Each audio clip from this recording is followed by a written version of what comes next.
Eh bien voilà, nous sommes à nouveau réunis cet après-midi à Yerushalayim pour notre Shabbat et nous allons ensemble lire, enfin moi en tout cas je vais le lire et puis vous suivez aussi dans vos chumash. Ah, vous avez tous vos chumash, c'est très bien. Vous avez le chumash moderne, et ça. Donc, Parashat Vayeshev, c'est au chapitre 37 de Bereshit, de la Genèse, pour ceux qui suivraient. Et vous allez voir, c'est à nouveau quelque chose de tout à fait étonnant. On va retrouver le principe Babel ou Jérusalem. Et je pense à cette écriture qui nous dit « nous bronchons tous ».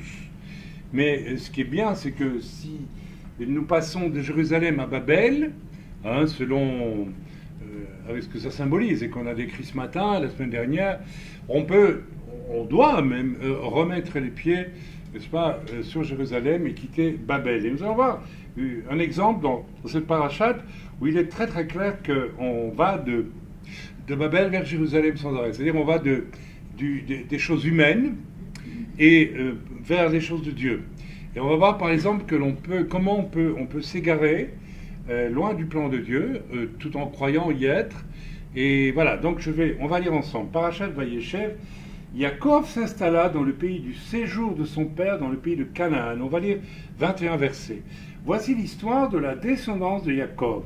Joseph, âgé de 17 ans, était berger avec ses frères, auprès du menu bétail, mais il était un jeune homme, demeurant avec les fils de Bilha et les fils de Zilpa, épouse de son père.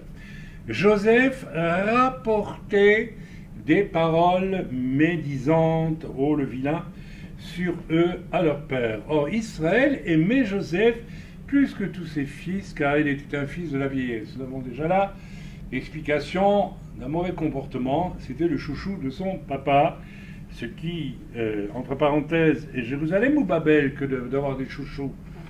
C'est Babel, bien sûr. On ne peut pas se permettre d'avoir plus d'amour pour un enfant que pour un autre. De même, dans le corps du Seigneur, eh bien, nous n'avons pas plus d'amour pour l'un ou pour l'autre. Si nous vivons ce genre de choses, nous sommes Babel ou nous sommes Jérusalem?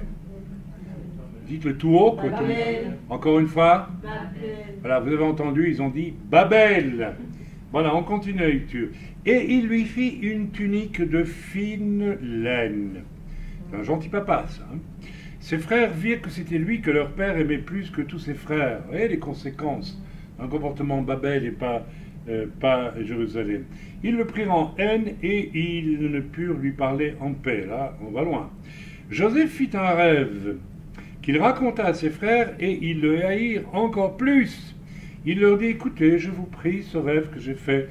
Ah, voici, nous lions des gerbes dans le champ, et voici que ma gerbe s'est dressée et est même restée debout. Ah, de quoi exciter la colère des autres. Et pourtant, c'était de Dieu son rêve. Et voici que vos gerbes se sont placées tout autour d'elle et elles se sont prosternées devant ma gerbe. Vous imaginez? Déjà, il est mal vu par ses frères parce que papa en a fait son chouchou. Et il va leur raconter une histoire. Alors c'est très intéressant. Je vous posais tantôt la question, c'est Babel ou Jérusalem? Ne répondez pas maintenant. Ses frères lui dirent, régnerais-tu donc sur nous? Nous dominerais-tu donc? Et ils le haïrent encore plus à cause de ses rêves et à cause de ses paroles. Il fit encore un autre rêve, rebelote en plus, et le raconta à ses frères et dit, voici, j'ai fait encore un rêve, et voici que le soleil, la lune et 11 étoiles se prosternaient devant moi. Oh là là. Il le raconta à son père et à ses frères. Son père le grondait, lui dit, qu'est-ce ce rêve que tu as fait? Viendrions-nous, moi, ta mère et tes frères, nous prosterner devant toi jusqu'à terre? Ses frères furent jaloux de lui, et son père garda la chose. Ses frères partirent faire paître le troupeau de leur père à Shrem. Israël dit à Yosef, n'est-ce pas que tes frères font paître à Shrem? Viens, je vais t'envoyer à eux. Il lui dit, me voici. Il lui dit, va donc voir comment se portent tes frères et comment se porte le bétail. Et rapporte-moi des nouvelles. Il envoya de la profondeur de Hebron et il arriva à Shrem. Un homme le trouva et voici qu'il errait dans le champ. L'homme l'interrogea disant, que cherches-tu? Il dit, voici ce sont mes frères que je cherche. dis-moi de grâce où ils font paître. L'homme dit, ils sont partis d'ici. Là, dans cette phrase, ce sont mes frères que je cherche, dis-moi de grâce où ils font paître. Vous avez déjà symboliquement toute la destinée de la réconciliation de Joseph avec ses frères. Tout y est. On ne s'arrête pas, ce n'est pas le but du message aujourd'hui. L'homme dit, ils sont partis d'ici là, mais ça peut... Vous avez compris pourquoi vous avez toute la réconciliation qui est inscrite là. Parce qu'il cherche ses frères, et ils sont en train de chercher la nourriture pour leurs animaux. Ils les font paître. Et lorsque, plus tard, Joseph et ses frères vont se réconcilier, ils cherchent la nourriture pour eux, et ils sont devant leur frère. Donc, ils se cherchent sans se trouver quelque part. Et finalement, tout va être dévoilé. Vous voyez, donc, il faut considérer que cet homme qui errait dans le champ, qui errait dans le champ, à mon avis, peut être sans doute considéré peut-être comme un ange qui est venu de la part de l'Éternel. Et à travers cette interrogation, peut-être que, en fait, il voulait toucher le cœur de Joseph par rapport à sa relation à ses frères. Parce que je crois que le problème de Joseph, c'est qu'il a reçu une révélation de Dieu, mais il n'a rien compris à sa relation avec ses frères. Il reçoit de Dieu quelque chose qui est Jérusalem, mais il l'applique de façon Babel. C'est ça son problème. D'ailleurs, on va le développer. Il dit, ce sont mes frères que je cherche, dis-moi de grâce où ils font paître. Tu vois, en plus. L'homme dit, ils sont partis d'ici car je les ai entendus dire, allons à Dothan. Joseph alla sur les pas de ses frères et les trouva à Dothan. Ils le virent de loin, et avant qu'il n'approche d'eux, ils complotèrent contre lui pour le tuer. Ils se dirent l'un à l'autre, voici venir le maître des rêves. Et maintenant, alors on connaît la suite, bien sûr, je ne vais pas la lire, vous la connaissez. Donc, ils vont jeter Joseph, vont le dépouiller de son vêtement, ils vont le souiller de sang, et ils vont le rapporter, n'est-ce pas, au père en disant, voilà, il a été dévoré, il a été tué, et, etc. Alors qu'en fait, ils l'ont jeté dans un puits pour se débarrasser d'eux. Et il y a quelque chose d'intéressant avec le frère aîné, Ruben, qui va avoir un comportement quand même assez touchant. Bon, on n'y vient pas, il y aurait beaucoup trop de choses à dire. Alors on va se concentrer sur le peu, c'est beaucoup que nous avons lu, pour essayer de voir ce qui est Jérusalem et ce qui est Babel dans tout ça. Alors, quand on pense Babel, on entend aussi balbutiement. Hein. Il y a Babel, balbutiement, donc il peut y avoir des moments où nous balbutions dans notre relation avec Dieu. Et c'est important de faire attention à nos balbutiements parce que ça peut nous éloigner. Nous pouvons recevoir des choses de Dieu et les vivre, par exemple, à un mauvais moment, de manière indue, donc. Et ça peut devenir extrêmement dangereux. Donc, on va en parler un petit peu aujourd'hui de cela, parce que c'est important d'être vraiment toujours certain d'être Jérusalem et pas Babel. Autrement dit, si je reçois une révélation de Dieu, mais je précipite son manifestation, je mêle donc du fer avec l'argile, c'est-à-dire, oui, comme dans la statue de Daniel, exactement. C'est-à-dire, je mêle quelque chose d'humain à quelque chose de Dieu. Et là, ça peut être extrêmement dangereux, et de toute façon, parce que Dieu est maître de ses révélations, mais aussi du temps pour les manifester. Dieu est maître de ses appels, mais Dieu est maître du temps pour l'appel. Hein, c'est tout le problème de beaucoup de personnes qui ont un appel pour servir Dieu et qui le précipitent, qui anticipent, qui n'attendent pas que Dieu établisse cet appel. Voilà. Examinons cette lecture d'un point de vue relationnel, c'est-à-dire soit Jérusalem, soit Babel. Alors, on pourrait déjà lire une note intéressante dans le Chumash, contrairement à Ésav, vous préférez. Alors, c'est important. Là, quand il parle, Jacob s'installa, donc le père de Joseph, s'installa, Jacob est le frère d'Ésaü. Okay. Alors, entre Jacob et Ésaü, qui est le plus Jérusalem et qui est le plus Babel? Jacob est plus Jérusalem, tandis que Ésaü va se révéler finalement bien plus Babel. Mais Jacob s'installa dans le pays du séjour de son père. Ceci est très important. Dans le pays du séjour de son père, contrairement à Ésav, qui a préféré abandonner son pays natal au profit d'une terre où lui et ses héritiers régneraient en maître. Ça nous rappelle quelqu'un, ça. Ça ne rappelle qu'un, hein. Ça ne rappelle qu'un. Qui refusera de se repentir après l'assassinat de son frère. Pourtant, Dieu fera tout pour le ramener. Mais il est tellement Babel, alors que Babel n'a pas encore eu lieu, mais enfin, je veux dire, dans son cœur, qu'il va finalement s'éloigner. Et il va faire quoi? Il va créer une civilisation à lui. Il va construire une ville à laquelle il donnera le nom de son fils, si j'ai bon souvenir, c'est ça. Mais son fils est une prolongation de lui, donc c'est très orgueilleux. Et là, on voit très bien l'esprit de Babel.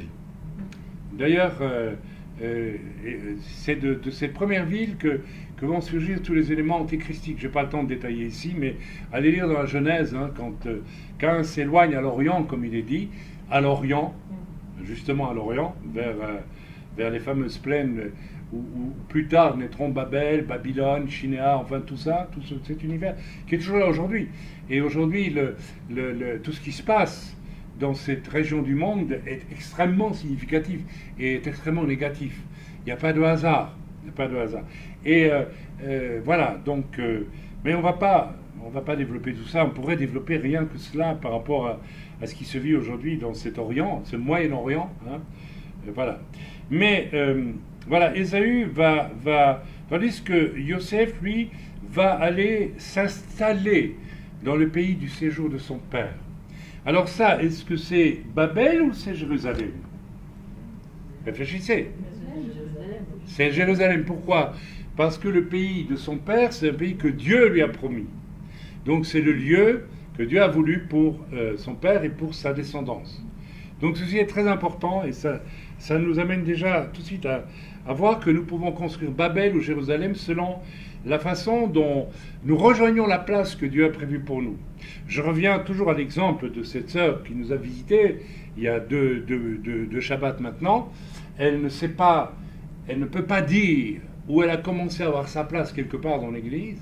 Elle a déjà fait 4, 5, 6 églises au nom de ses visions, etc. Elle ne s'est jamais... voilà, elle fait penser à Ésav, qui est allé construire un pays pour lui-même, complètement en dehors de la volonté de Dieu. Donc ceci est très important, et vous voyez qu'il y a un parallèle direct entre Babel-Jérusalem apparaît ici de manière très claire. En tout cas, pour le père de Joseph, pour Jacob, là, il est dit, on va dire, il est dans l'esprit de Jérusalem. Il sait où il doit aller et il y va. Il obéit à Dieu. Il prend sa place. Donc là, c'est très bien. Mais après, on va voir qu'il va y avoir des comportements qui ne sont pas Jérusalem, mais qui sont Babel.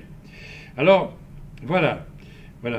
Le fait qu'il y a pour chacun d'entre nous, alors je reviens un peu dessus, un pays de la promesse. Quand nous nous convertissons vraiment, nous devons être très attentifs. Automatiquement, nous devons, si nous sommes vraiment nés de nouveau, avoir une soumission entière, un désir profond de soumission à Dieu. Parce que, encore une fois, il faut le dire et le répéter, l'exemple montré par celui qui est monté sur une croix pour y mourir, c'est un exemple de soumission absolue, qui est tout simplement le reflet de l'amour. En effet, si Yeshua est un avec le Père, il ne peut pas faire autre chose que la volonté du Père. Et je suis sûr que le Père aussi a dû, je ne vais pas dire négocier, mais pas forcer, imposer à Yeshua de mourir sur la croix. D'ailleurs, l'Écriture en parle de ça. C'est pour ça que Yeshua dit, personne ne me prend ma vie, c'est moi qui la donne. Ok? Donc c'est très fort. Ça veut dire aussi que si nous naissons de nouveau, c'est-à-dire que nous entrons dans une dimension où nous aussi, personne ne prend notre vie, mais nous la donnons, nous l'offrons. Ça implique qu'à partir de là, spontanément, je dis, où me veux-tu Seigneur, j'irai. Ma femme s'en souvient, pour nous, il y avait une ville en Belgique où nous voulions jamais mettre les pieds, je ne la supportais pas, pour des raisons X, Y, Z, bon bref, culturelles on va dire. Et comme par hasard, c'est exactement dans cette ville-là que Dieu nous a envoyés pour vivre notre premier grand test pendant une année, où Dieu a voulu vraiment nous montrer comment il voulait, en tout cas pour moi, mon épouse n'en a pas témoigné, mais je suppose qu'elle l'a vécu aussi, mais Dieu m'a dégraissé de ma nature Babel. Un véritable nettoyage. Vous savez, Dieu, parce qu'il y a toutes sortes de réflexes Babel en nous. Je veux construire ma propre tour, je veux faire, je veux être, je veux faire. Et comme Elisheva l'a enseigné, a essayé en tout cas, c'est pas facile, dans une réunion de femmes en Ukraine, à Kiev, hein, tu as donné ce message, il faut arrêter de vouloir faire, mais il faut d'abord être. Être, ça signifie devenir ce que Dieu veut que je sois. Et évidemment, c'était tout de suite, on a senti des réactions parce que beaucoup de gens sont aujourd'hui dans le faire. Ils croient qu'en faisant des tonnes de trucs, et j'ai parlé même avec un serviteur de Dieu qui avait par jour 3 nouvelles idées pour servir Dieu. Mais à un moment donné, je lui dis, mais est-ce que tu prends la peine de t'arrêter et de prier pour demander aux autres si ça vient de Dieu ou pas? Non, c'est une espèce d'excitation permanente à avoir des idées. Ça, c'est Babel, mes amis. C'est Babel. Et c'est là qu'un jour, il m'a demandé, mais tu fais comment, toi, pour entendre la voix de Dieu? Je dis, ben justement, je ne fais pas de bruit. J'ai éteint ma radio depuis longtemps et je ne fais rien. Je vis dans Shabbat. Le vrai Shabbat, c'est pas seulement le samedi, c'est toute la semaine, c'est tout le temps, je ne fais rien. J'attends que Dieu me parle. Et quand il me parle, c'est Babel ou c'est Jérusalem? Si déjà vous partez du principe je ne vais rien faire pour Dieu, qui suis-je pour dire je vais faire ça pour toi? Ça, je sais qu'il y a beaucoup de gens religieux qui fonctionnent comme ça. Et c'est peut-être un peu l'esprit de l'adhésion unique à la loi. Il faut faire des mitzvot. Quand j'étais scout, on faisait des béas. Mais ça m'a pas rendu chrétien, ça m'a pas rendu... C'est pas ça qui m'a sauvé. Au maximum, ça renforçait un peu ma fierté, mon orgueil. Ah, chouette, j'ai fait une BA, je suis quelqu'un. J'ai droit à un badge en plus. Crac, crac, crac. Oui. Bon, ça renforce l'homme, mais voilà. Donc, c'est un béaba, ce que je vous dis là. Nous, on nous a enseigné ça, on a très vite compris quand on était jeunes chrétiens. La foi sans les œuvres est une foi morte, mais ce n'est pas par nos œuvres que nous pouvons être sauvés. Donc c'est très important de perdre complètement cette notion de tout ce qui peut venir de moi et que j'estime bon pour Dieu. En fait, il n'y a rien de bon en moi pour Dieu. Il doit y avoir une mise à plat totale, une crucifixion totale, et ensuite une attente humble, pacifique, douce, et là Dieu parle. Ceux qui entendent vraiment la voix de Dieu, ce sont des gens brisés. Quand je dis brisés, ce n'est pas cassés en 1000 morceaux. C'est-à-dire que Dieu a pu nous dégraisser de cette nature humaine qui croit qu'en faisant ceci et cela, on plaît à Dieu. Il y a des personnes comme ça qui font sans arrêt. Il y a quelque chose en moi qui me met toujours mal à l'aise avec certaines personnes qui sont toujours disposées à faire toutes sortes de choses gentilles. Parce que c'est bien. Mais est-ce que c'est Dieu qui te le demande? Ou est-ce que tu es heureuse ou heureux parce que tu fais toutes sortes de choses gentilles? Il faut se poser la question. Alors, je ne dis pas que c'est mal d'être gentil, mais j'espère que vous me comprenez. L'essentiel, c'est de faire dans ce brisement profond de l'être, d'être capable d'entendre la voix de Dieu et alors de faire des choses qui vraiment vont avoir un impact. Bon, parce que ce qui vient de Dieu a un impact. On continue. OK? Vous me suivez? Oui. Voilà. Donc, ce qui est très bien chez notre ami Yaakov, ici, c'est qu'il connaît sa place sur la terre, il la rejoint, donc il va aussi accomplir, normalement, les œuvres que Dieu a préparées pour lui d'avance. Or, on va voir que non, il va s'égarer. OK. Voilà, donc je l'ai dit tantôt, Yeshua à la croix, c'est la Jérusalem parfaite. J'aime bien cette expression. Yeshua, c'est la Jérusalem parfaite. D'ailleurs, l'agneau sur le trône dans la Nouvelle Jérusalem, ça dit tout. La couronne de la Nouvelle Jérusalem, c'est l'agneau sur le trône. L'agneau, c'est-à-dire la personne sacrifiée. C'est extraordinaire. La personne. Et alors, c'est quand même incroyable. Quand même, il faut se le rappeler. Que Dieu n'a pas pris un loup, Dieu n'a pas pris une vache, il a pris probablement le seul animal qui, figurez-vous, quand on l'égorge, ne se plaint pas. C'est assez étrange. Mais un agneau, paraît-il, ne se plaint pas quand on le tue. C'est assez extraordinaire que c'est cette image-là qui soit donnée de Yeshua. Donc, cette image très forte aussi.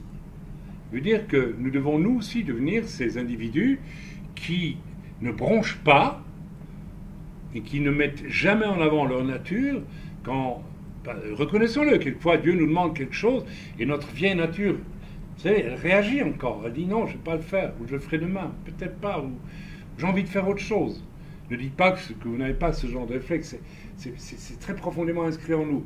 Et je pense qu'il faut probablement des années et des années pour que Dieu nous nettoie complètement de cela. Tant mieux s'il le fait vite, c'est dommage s'il ne peut pas le faire vite, mais enfin voilà. Ok, donc Yeshua, c'est la Jérusalem parfaite, et il y a une immédiate adhésion, collusion, je dirais, entre une véritable rencontre avec Dieu et le fait de trouver sa place sur terre et de suivre par la foi ensuite une destinée qui a été préparée par Dieu. Moi, c'est ce qui m'a le plus frappé lorsque je suis né au Seigneur, c'est que Dieu m'a envoyé dans telle ville où je ne voulais pas aller, mais j'ai mis les pieds sur le début d'un chemin étroit, et j'ai ressenti, il ne faut absolument pas que je perde ce chemin-là. Et je bénis le Seigneur parce que, bon, une fois ou deux peut-être, j'ai pu faire Babel au lieu de Jérusalem, et Dieu m'a ramené, parce que la surveillance de Dieu est extrêmement forte dans ce cas-là, et voilà, ok. Donc, continuons à lire maintenant. Nous avons lu les versets. On peut lire par exemple au verset. On va relire tout. Donc, Jacob s'installa dans le pays du séjour de son père, dans le pays de Canaan. Voici l'histoire de la descendance de Jacob. Joseph, âgé de 17 ans, était berger avec ses frères auprès du menu bétail. Ok, mais il était un jeune homme demeurant avec les fils de Bilha et les fils de Zilpa, épouse de son père. Ok, Joseph rapportait des paroles médisantes sur eux à leur père. Alors, je ne vais pas trop rentrer dans le détail, mais vous voyez, il était un jeune homme qui travaillait avec ses frères. Là, rien à dire. Mais il avait tendance à demeurer plus avec qui? Il était un jeune homme avec les fils de Bilha, les fils de Zilpa, épouse de son père. Voilà. Joseph rapportait des paroles, on va aller directement à la médisance. Joseph, pas Jésus, rapportait des paroles médisantes sur eux à leur père. Or, Israël, donc Jacob, aimait Joseph plus que tous ses fils, car il lui était un fils de la vieillesse. Alors, on comprend très bien pourquoi Joseph va rapporter des paroles médisantes pour ses frères, parce qu'en réalité, il est mis par son père dans cette position. Alors, est-ce que c'est Jérusalem ou c'est Babel de dire, ou plutôt de vivre par Jacob? Donc, quand on dit Israël, vous savez très bien que c'est le nouveau nom qu'a reçu Jacob. Est-ce que Jacob aimait Joseph plus que tous ses fils, car il lui était un fils de la vieillesse? C'est Babel ou c'est Jérusalem? Ah, c'est Babel. Ici, son choix est charnel, est humain. Il se dit, c'est le fils que j'ai eu dans ma vieillesse, c'est lui qui va me chouchouter quand je serai vieux, etc., etc., etc. Et pourquoi les autres frères ne l'auraient-ils pas chouchouté? Pourquoi? Donc ici, il y a un amour égoïste, quelque part. Et l'amour peut être très égoïste, croyez-moi. Donc attention, je reviens là-dessus, et j'insisterai jamais là-dessus. Vous savez, le nombre de personnes qui disent à autrui « je t'aime », et puis c'est un amour égoïste. Beaucoup de déclarations d'amour ne sont qu'un amour égoïste, un amour intéressé. Alors évidemment, si je veux obtenir quelque chose de quelqu'un, et que la personne me plaît, je ne vais pas lui dire « écoute, c'est purement intéressé, je vais te dire que je t'aime, mais sache que... » Non, je vais en mettre des tonnes. Plus je veux obtenir de quelqu'un, plus je vais en mettre des... Rien dire, mais vous faites ça, mais moi pas. Si, vous le faites aussi, mais vous ne vous en rendez même pas compte. Pourquoi les couples divorcent alors qu'il y a eu la lune de miel et non, là, et tout simplement parce que, contrairement à ce que les gens s'imaginent, L'amour commence en réalité quand un homme commence à aimer sa femme comme Christ a aimé l'Église, c'est-à-dire il commence à l'aimer pour elle-même, je dirais gratuitement, gracieusement, et inversement. Mais ce n'est pas du tout le cas dans la plupart des relations. On va dire je t'aime, je t'aime, je t'aime, parce qu'en fait on tire de toi, je vais tirer de toi ce qui me plaît chez toi, et puis c'est tout.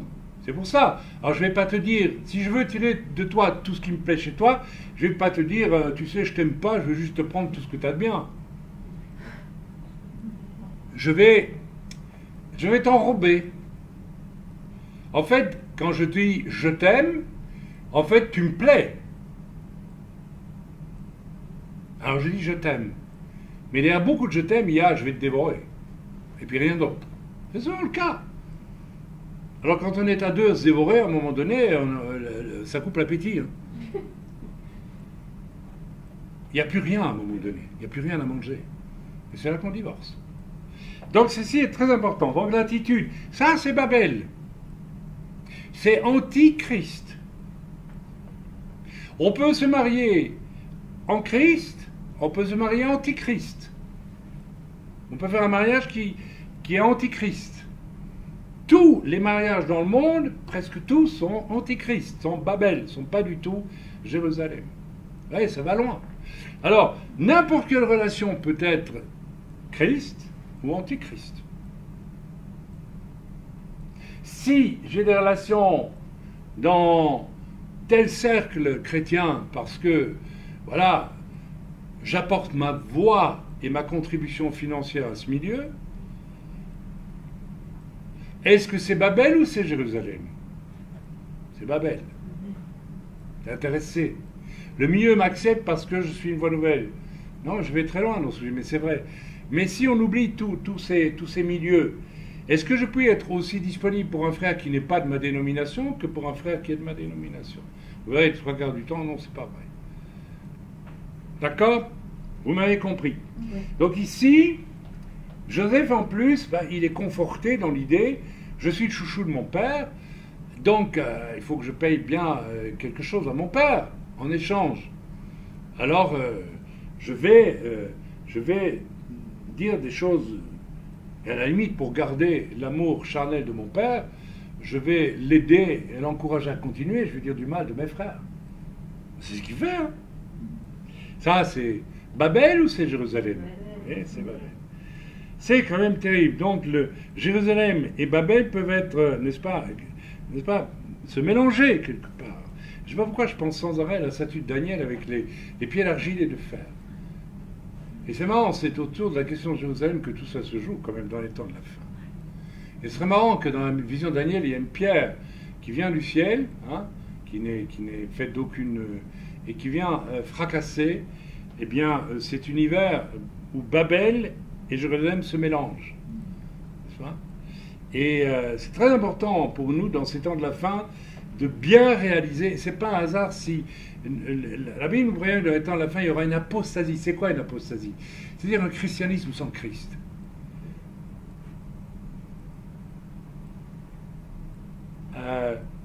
Je dirais un Saint-Esprit sans l'Esprit aussi. Ouais, il y a ça aujourd'hui. On vit des temps étranges, vous savez, des temps de falsification assez subtils. On continue. Donc, avoir un chouchou, est-ce que c'est Babel ou c'est Jérusalem? C'est Babel. C'est un petit Babel.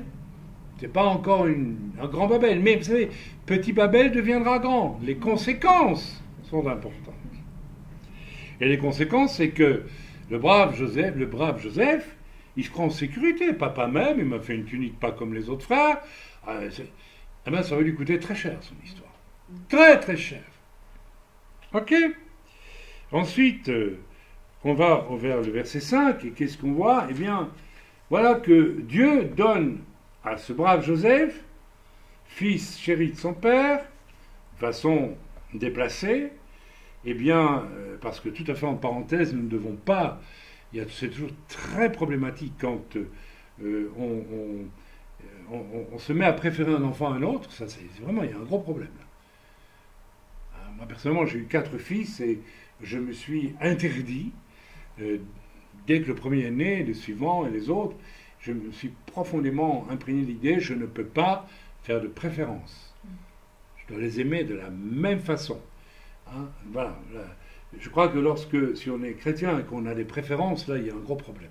Les non-nés de nouveau, très souvent, il y aura des préférences. Moi, je suis toujours un peu estomaqué quand les gens me racontent, oui, mon père préférait ma sœur et ma mère préférait mon frère. Enfin, moi, j'étais tout seul. Ça me dépasse toujours. Là, on est vraiment dans le monde de Babel.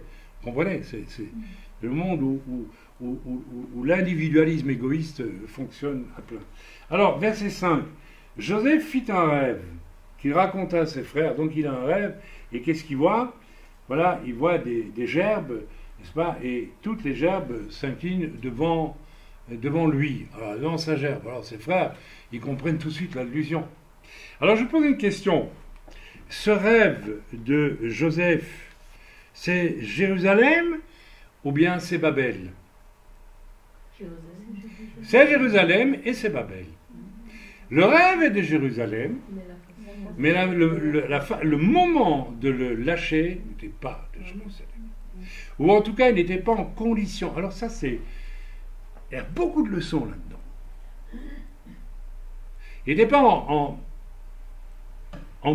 position Jérusalem pour donner sa vision. Et en réalité, ce qui est formidable, c'est quand même assez extraordinaire, c'est que, voilà, alors, il va falloir que Dieu fasse passer, il n'est pas, bon, il reçoit cette vision, et je pense que il y a un lien entre tout ça. Son père se trompe, son père l'induit en erreur quelque part, et le met un peu en position, au fond, de Messie quelque part, vous voyez ce que de Machiar, dans le sens où j'ai parlé du Machiar la dernière fois, c'est-à-dire pas le seul unique, mais celui qui apporte une solution. Donc il fait charnellement de son fils préféré un petit peu le gardien de ses frères. Et c'est pour ça que Dieu va permettre aussi le songe où lui-même et sa femme, Jacob, vont devoir s'incliner un jour devant leur propre... Alors, vous imaginez, il y a un mélange Babel-Jérusalem dans tout ça qui est absolument incroyable. Donc ça veut dire que, en fait, notre ami Joseph reçoit quelque chose de Dieu, ça c'est Jérusalem, mais il n'est pas en position ni en condition, et ce n'est pas le temps. Ok, donc, quand est-ce que ça va se réaliser? Bien longtemps après, où ça va finalement se réaliser. Des années et des années, Joseph va devoir passer par tout un écolage de brisement, d'humiliation, d'apprentissage de l'humilité. Il va tout ce qui va survenir après, dans une très, très large mesure, va être le correctif de Dieu par rapport à la position de son père là-bas. Vous voyez, son père, c'était Jérusalem dans le fait qu'il habite le pays de son père, Jacob, puisque Dieu a fait une promesse à Abraham, à Israël, renouvelée en Israël, que tu vivrais dans ce pays. Donc là, c'est Jérusalem, mais il commet un acte du type Babel, et ça engendre une problématique terrible. Qu'est-ce qui aurait pu se passer d'autre? Ce qui aurait pu se passer d'autre, c'est que peut-être s'il n'y avait pas eu cela, Dieu aurait quand même utilisé Joseph plus tard, peut-être pour qu'il aille sur un ordre de Dieu en Égypte, et que Dieu lui confiant une grande sagesse, il devienne aussi un grand d'Égypte. Et après, il aurait appelé... Vous voyez, ça aurait pu se faire comme ça aussi. Mais là, oui, ça aurait pu se faire comme ça. Je crois que dans l'intention de Dieu n'est pas désiré nous faire passer par des chemins compliqués. C'est parce que nous sommes tantôt Jérusalem et puis Babel que les chemins deviennent compliqués. Mais vous me suivez ou vous me suivez pas? C'est-à-dire qu'on a des leçons à retirer de tout ça. Et dans ma propre vie, il y a eu des épisodes compliqués et déroutants qui sont probablement le fruit de ce que j'ai été Jérusalem et Babel. Donc nous devons avoir le courage de nous rendre compte que nous-mêmes, nous créons les circonstances de nos vies qui nous font passer par beaucoup de tribulations, beaucoup de difficultés. De la même façon que le peuple d'Israël, quand il sort d'Égypte, il pouvait aller tout droit vers la terre promise, et la première génération, qu'est-ce qu'elle a fait? Au lieu d'être Jérusalem, elle a été vachement Babel. Eh ben, ils ont erré 40 ans, ils sont morts dans les airs. Il n'y en a que 2 qui sont entrés. 2 de la génération sortie d'Égypte. 2 sur je ne sais pas combien. 2. C'est peu de choses, 2. Donc c'est très important pour nous de faire attention à ça. Donc, Dieu va devoir faire passer Joseph par toute une série d'humiliations, de brisements, d'apprentissage d'humilité pour rejoindre enfin sa place dans le temps de Dieu pour ses frères. C'est ça l'histoire de Joseph aussi. On peut la voir d'une autre façon, on peut l'aborder sous divers angles, mais ici il y a cet aspect Babel et Jérusalem. La cause de tout ça, c'est la faiblesse de son père qui le précipite dans l'orgueil. Et donc ces visions fortes et justes qui viennent de Dieu engendrèrent au départ son échec et finalement, au temps de Dieu et non de l'homme, la réussite de cet appel pour ses frères.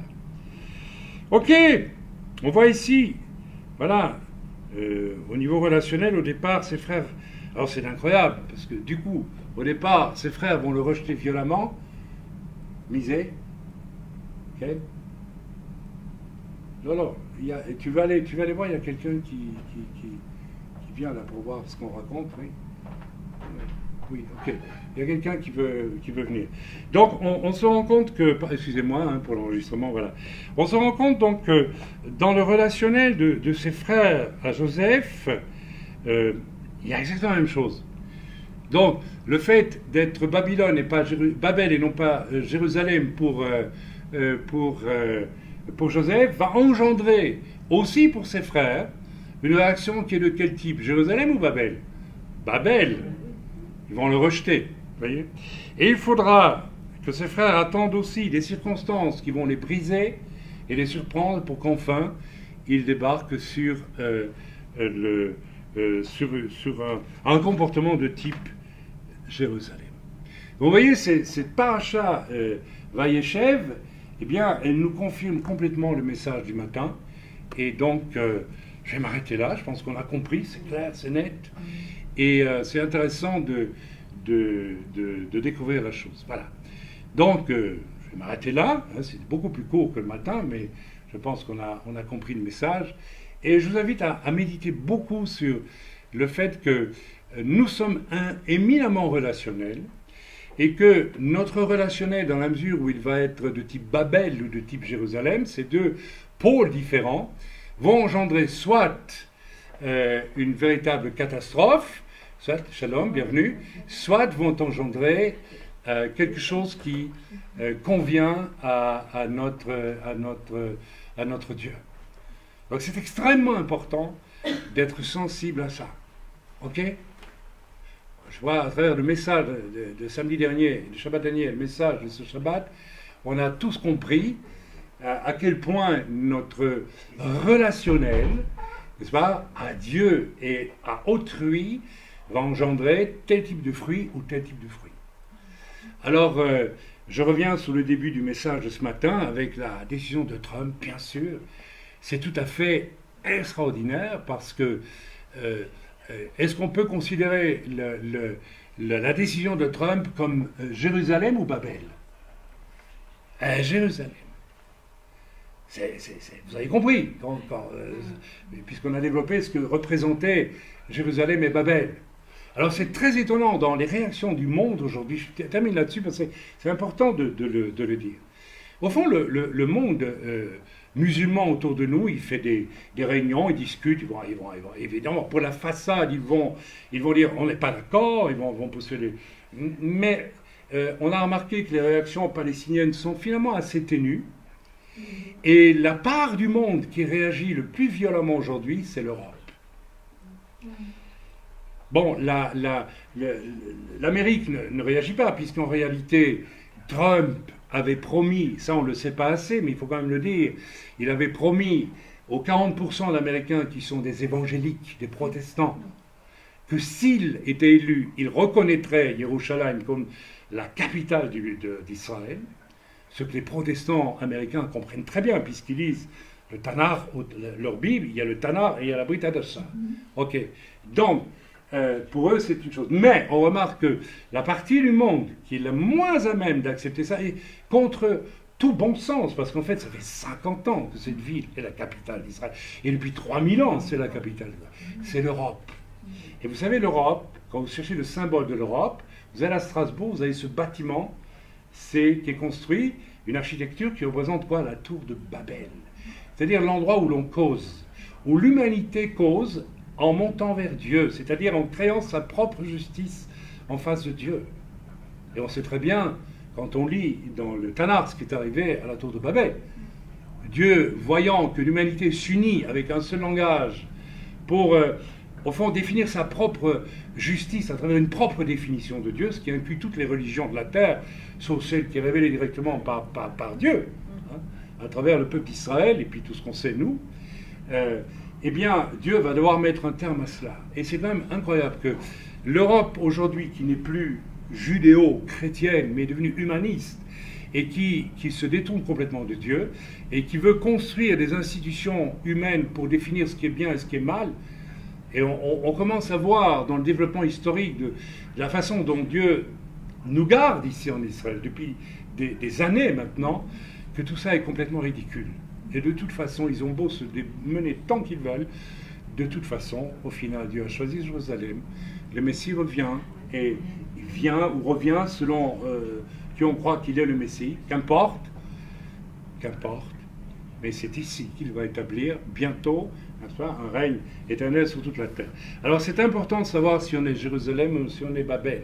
C'était le thème du message des 2 semaines écoulées, et j'espère que, bon, ben voilà, ceux qui écouteront ça sur YouTube, eh bien, pourront réfléchir un petit peu, voilà, quel que soit leur bord, et je les bénis, hein.